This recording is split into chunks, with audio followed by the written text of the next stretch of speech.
अस्सलाम वालेकुम दोस्तों। पाकिस्तान टीम के कप्तान बाबर आजम ने अपनी कप्तानी छोड़ दी है तीनों फॉर्मेट की। वो साजिशें कामयाब हो गई।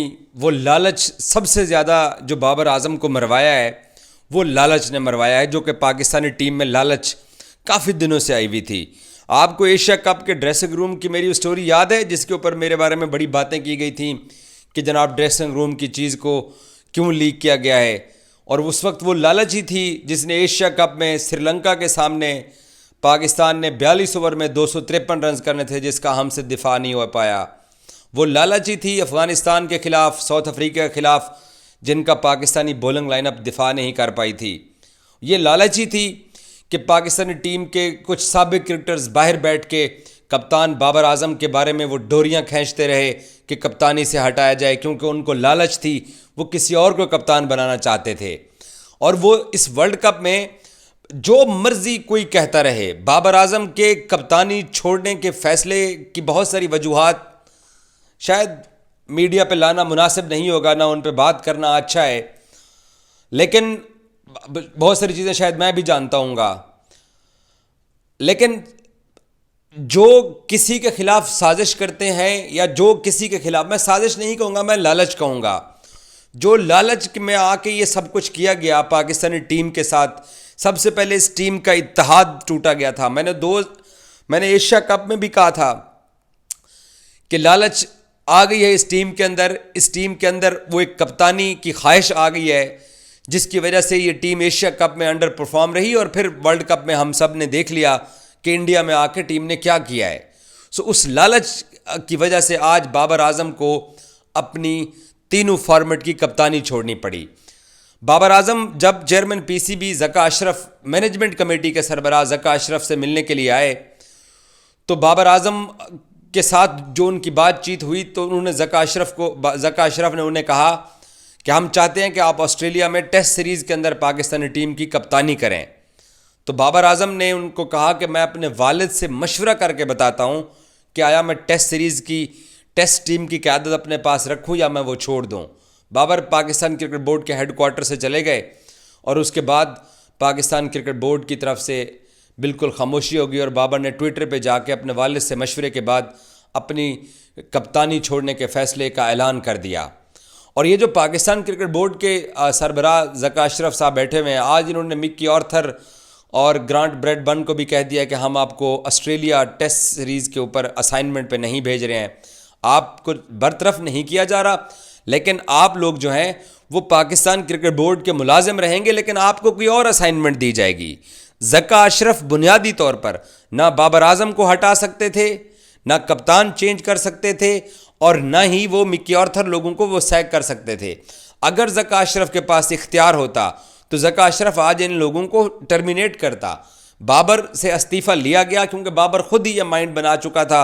जब टीम इंडिया से वर्ल्ड कप हारने के बाद यहाँ पर पहुँची, तो बाबर ने सबसे पहला जो और बड़ा जो मशवरा करना होता है वो अपने वालिद साहब के साथ करना होता है। तो बाबर के वालिद ने उसको ये मशवरा दिया कि आपके इर्द गिर्द अब लालची क्रिकेटर्स का जो क़यादत की लालच, और इनका कसूर इन क्रिकेटर्स का नहीं है, इनके जो पीछे लोग बैठे हुए हैं उनका कसूर है। और अब क़यादत चेंज ऑफ कमान हो रही है ना। कुछ लोगों ने सरफराज को कप्तान बनवाना था, वो एक लालच थी, वो साजिश चलती रही, जो कि सरफराज नहीं बनेगा। अब शान मसूद के कप्तान बनने के इम्कानात हैं, और बाकी शाहीन शाह अफरीदी साहब हैं, बना लेते हैं हम उनको T20 कप्तान। देख लेते हैं कि लाहौर कलंदर के लिए 2 टाइटल जीतने वाला वो दुनिया का बेहतरीन फास्ट बॉलर, जिसको पता नहीं भारत में क्या हो गया था, अल्लाह करे कि वो जिस मसले में भारत में वो शिकार था वो ठीक हो जाए, और पाकिस्तान के आगे जो क्रिकेट आ रही है उसमें वो अच्छी पाकिस्तान के लिए सर्विसेज दे। तो बना लेते हैं कप्तान, देख लेते हैं, रिज़ल्ट हम सब के सामने आ जाएंगे। लेकिन एक बन्ना बनाया क्रिकेटर, एक बन्ना बनाया खिलाड़ी, उसको ये टीम इतनी बुरी नहीं थी। मैं फिर बता रहा हूँ, बहुत सारे लोगों के लिए ये शायद नई बात हो, बहुत सारी चीज़ें हैं खुल के आगे आएंगी। मैं आपसे सब सारा कुछ बयान करता रहूँगा वक्त के साथ साथ। वर्ल्ड कप अब ख़त्म होने वाला है, अभी तो बस यही कुछ चलना है, तो वो सब कुछ सामने आहिस्ता आहिस्ता आएगा आपके सामने। बाबर आजम वर्ल्ड कप की शिकस्त में क्या अकेला जिम्मेदार था? क्या पाकिस्तान की बॉलिंग लाइनअप, क्या पाकिस्तान के बाकी बल्लेबाज जिम्मेदार नहीं थे? लेकिन उसको उसको मजबूर किया गया। यार आप बताओ कि हमारी बॉलिंग लाइन अब 400 रन कंसीड कर रही है, 400 रन कंसीड करती रही, और 270 रन के टारगेट का ये बॉलिंग लाइन अब दिफा नहीं कर पाई है। तो ऐसे में कप्तान क्या करे?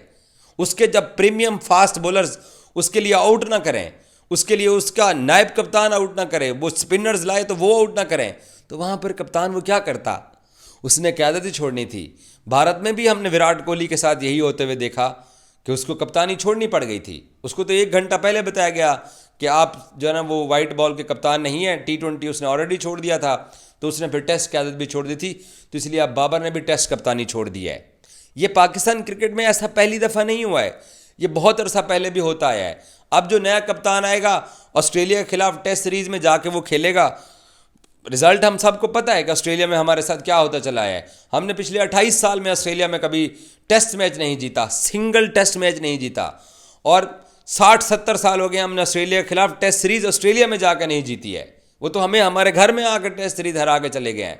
तो अब ये तब्दीली जो बहुत सारे लोगों की ये डिमांड थी, बहुत सारे लोगों की जो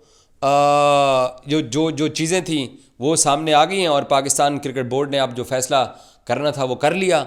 और बाबर आजम साहब, देखें बाबर माइंड बना चुका था कप्तानी छोड़ने का, लेकिन इसके पीछे लालच वो चीज़ थी जिसने इस टीम की यूनिटी को तबाह किया, जिसने इस टीम की परफॉर्मेंस को तबाह किया, जिसने इस टीम के इत्तेहाद को तबाह किया, और जो बाबर की कप्तानी खा गए हैं। आई होप सो कि ये जो लालच है, ये लालच फ्यूचर में जाके पाकिस्तान क्रिकेट को मज़ीद डैमेज ना करे, और बाबर अपने जो आने वाले कप्तान होंगे उनको भरपूर किस्म का सपोर्ट करेगा और बतौर बल्लेबाज खेलेगा। लेकिन किसी भी क्रिकेट टीम के अंदर जब ये लालच घुस जाती है ओहदे की, और उसके पीछे जो लोग बैठे होते हैं, जब वो इस ज़्यादा कुछ कर रहे होते हैं, तो तब पाकिस्तान टीम हो या कोई और टीम हो, बाहर से बैठ के जो डोरें हिलाई जा रही हैं वो और नुकसान करती हैं। सो नुकसान हुआ बाबर आजम का, और किसी का नहीं हुआ है। पाकिस्तान क्रिकेट का नुकसान हुआ है। अब नया कप्तान आएगा, एक बंदे के ऊपर आप 4 साल से इन्वेस्ट कर रहे थे। पिछले 6 वर्ल्ड कप में 23 साल में हम एक बार सेमीफाइनल में गए हैं। क्या पहली दफ़ा हम वर्ल्ड कप के सेमीफाइनल से बाहर हुए थे? क्या अपने बड़े प्लेयर्स के साथ यही सलूक किया जाता है? सो फैसला करने वाले जो हैं वो देखेंगे क्या होता है। और जिन लोगों ने ये साजिश के अंदर ये सारी गेम चलाई है, एक एक चीज़ का पता है, एक एक बात का पता है। अब बहुत सारी ऐसी चीज़ें हैं जो कि नहीं कही जा सकती हैं, लेकिन वक्त के साथ साथ वो सारी चीज़ें आएंगी। गुड लक कहूँगा मैं बाबर आजम को, थैंक यू बोलूँगा मैं उसकी सर्विसेज को जो उसने पाकिस्तान के लिए किए हैं।